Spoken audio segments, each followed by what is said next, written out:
especially from you, sir, and the team as well, because I got to see a lot of variety of cases, especially shoulder, knee, and ankle, and I got to see a lot of new techniques that is not exactly widely done elsewhere in the country. Like quadriceps harvesting, ATFL, like the shoulder rotator cuff repairs. So it was an eye-opening experience, and I did really enjoy my time here.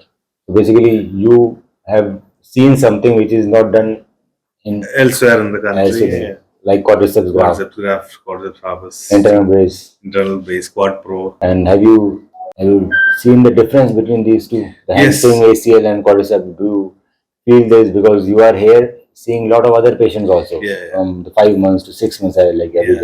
What about the ACL rehab? The ACL rehab, I feel this is one of the best places that you can find a good rehab team, especially how they follow up with the patient. Have you written some rehabilitation for yourself? Yes, I have.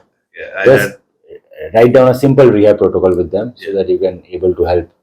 I have already discussed that with Asta, and she gave me. And if you can't find a good physiotherapist, you can always refer to them. Sure. Rehabilitation is good, and quadriceps graft is definitely the most strongest. I've done revision even after 5 failed surgeries. Even here, I've come across a lot of patients who had this graft failure with hamstrings, which have come here. So a lot of revision cases. The revision cases are important that you can see. Cartilage transplant you have not. You've seen AutoCart. I've seen 3 AutoCarts. You've seen AutoCart now, and this is also something which is very new with the membrane. AutoCart is membrane is something different than 2 in the knee and 1 in the ankle. ATFL repair with internal brace.